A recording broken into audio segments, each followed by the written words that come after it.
Hello, good afternoon, everyone. Welcome to my class, CTET Fast Revision 2020. This is Maths Pedagogy class. So, let's start with the question number first. Question number first is, कक्षा 4th के अधिकतम शिक्षार्थी सोचते हैं कि दो संख्याओं के गुणन से प्राप्त संख्या सदैव दोनों संख्याओं से बड़ी होती है। आप यह कैसे प्रदर्शित करेंगे कि यह सदैव सत्य नहीं होता? तो ऑप्शन नंबर ए है इसमें, एक पूर्ण संख्या और एक भिन्न के गुणन की कलन विधि को संख्या रेखा पर प्रदर्शित करके, या इसी संख्याओं के बार बार योग के द्वारा प्रदर्शित करके, या दो दशमलव संख्याओं के गुणन की कलन विधि प्रदर्शित करके, या ग्रेड पेपर पर दो दशमलव संख्याओं के गुणन को प्रदर्शित करके। तो देखो इसमें ऑप्शन नंबर डी हमारा बिल्कुल ठीक है।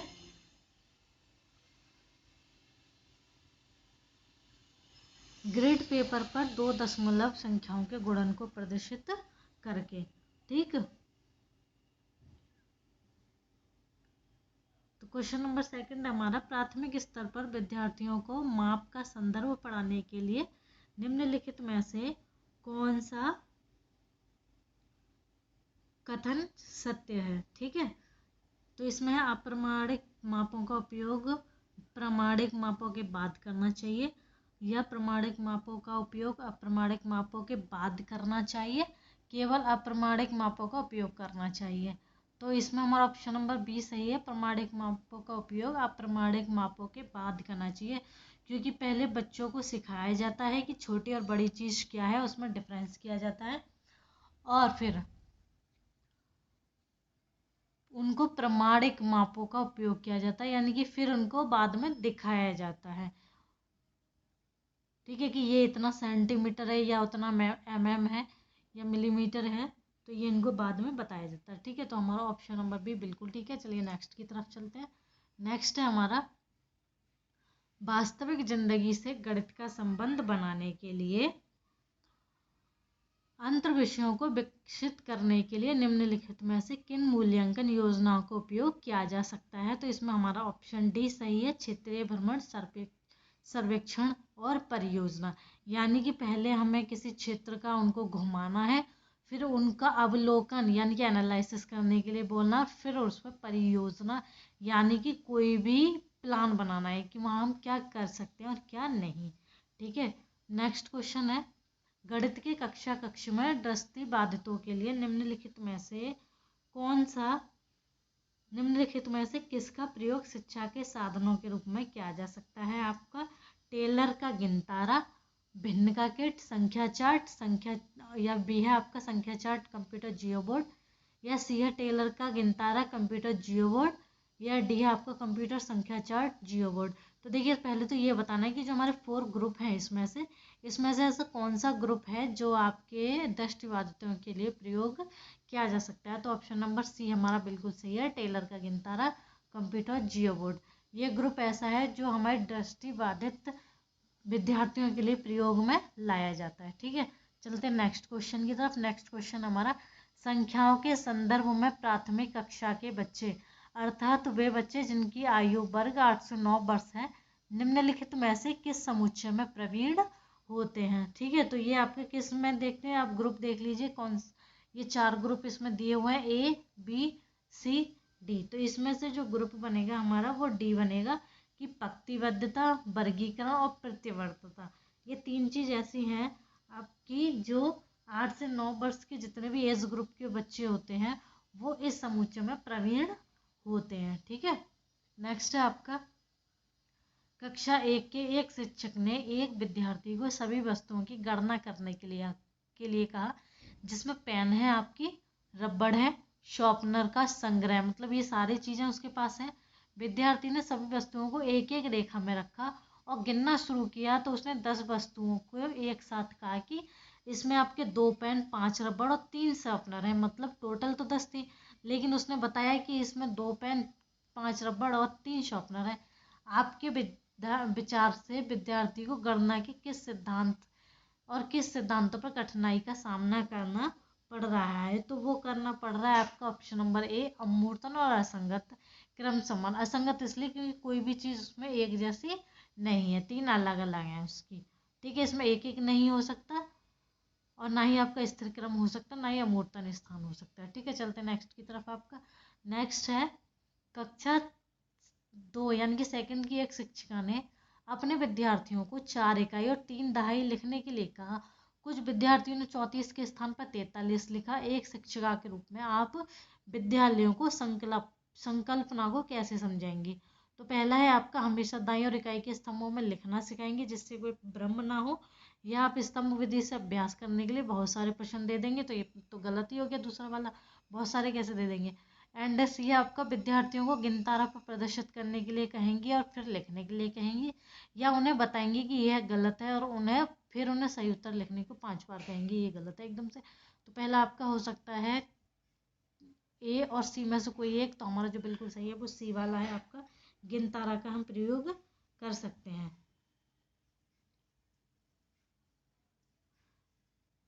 ठीक है, इकाई दहाई का स्तंभ उसे नहीं सिखाएंगे क्योंकि वो पहले लिख लेता है, इस भ्रम को वो पहले भी दूर कर सकता था। चलिए चलते हैं नेक्स्ट की तरफ। नेक्स्ट हमारा गणित में प्रतिचित्रण के लिए निम्नलिखित कथनों में से कौन सा सत्य नहीं है? तो ये बताना है हमें कौन सा सत्य नहीं है। ये वाला ग्रुप, सॉरी आपका ये ग्रुप, ये बी ग्रुप, सी ग्रुप या डी ग्रुप।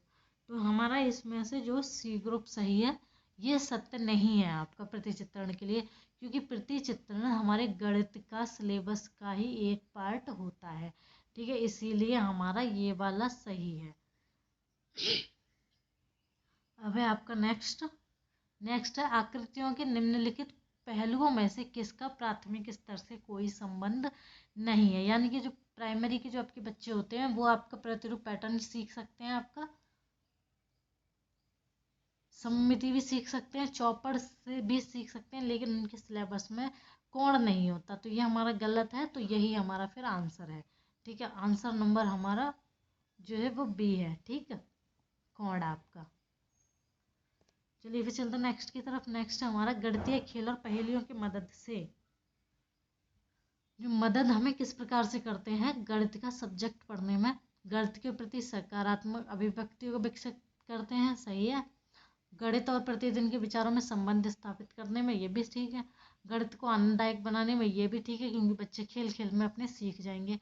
और समस्या समाधान के कौशल को प्रोत्साहित करने में, तो ये भी आपका ठीक है। ठीक है, उपरोक्त में से सही विकल्प का चयन कीजिए। तो इस हिसाब से हमारे ये चारों सही हैं, तो हमारा ऑप्शन भी बिल्कुल सही है, ए बी सी डी चारों ही ठीक है। Okay, go for next question. Next हमारा एक दिए हुए आयत और समांतर चतुर्भुज का क्षेत्रफल समान है, परंतु कक्षा 4 मतलब कक्षा 4 के अनेक शिक्षार्थियों ने उत्तर दिया है कि समांतर चतुर्भुज का क्षेत्रफल अधिक है। शिक्षक शिक्षार्थियों को यह समझाने की किस प्रकार सहायता कर सकता है कि दोनों के क्षेत्रफल समान है? तो वो किस प्रकार से समझा सकते हैं? कागज मोड़ के, पैमाने के प्रयोग से, या जियो बोर्ड के प्रयोग से, या आलेख के ग्राफ से द्वारा। तो हमारा सूटेबल आंसर है आपका डी। जियो बोर्ड के प्रयोग से नहीं, पैमाने से भी नहीं, और कागज मोड़ने से भी नहीं। उनको ग्राफ पेपर पे जब हम सिखाएंगे तो उनको इजीली समझ में आ जाएगा। ठीक है,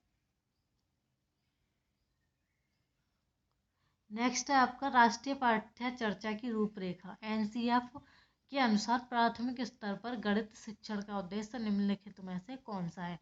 गणित में उच्चतर और अमूर्त पढ़ाई की तैयारी कराना, बच्चे को गणित को बच्चे की जिंदगी के अनुभव का भाग बनाना, या समस्या समाधान और समस्या प्रस्तुत करने के कौशल बताना, या तर्क संगत विचारों को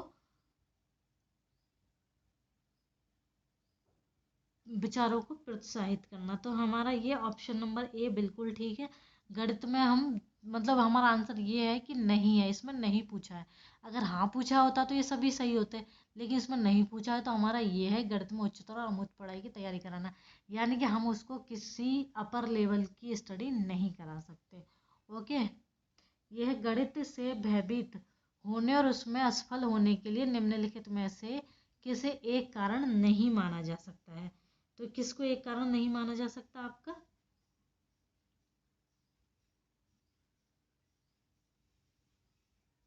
भाई किसको नहीं माना जा सकता? इसमें भी आपको नेगेटिव बताना है आपका। तो ये है आपका कक्ष के अनुभव। ऐसा कोई बात नहीं है कि इसकी वजह से बच्चा कोई स्कूल में कमजोर रह जाए मैथ में, और ना ही प्रतीकात्मक संकेत होता है, ना ही गणित की संरचना भी हो सकता है, लेकिन लैंगिक भेद हमारा कोई एक कारण नहीं है कि वो गणित में आपका असफल हो जाएगा। ठीक है, तो ये हमारा क्वेश्चन आंसर नंबर डी बिल्कुल सही है आपका। Question next and last but not least, दो दशमलव संख्याओं के योग की संकल्पना को पढ़ाने के लिए निम्नलिखित में से शिक्षण अधिगम का कौन सा साधन सर्वाधिक उपयुक्त है? तो हमारा जो सर्वाधिक उपयुक्त है वो है आपका ग्राफ पेपर।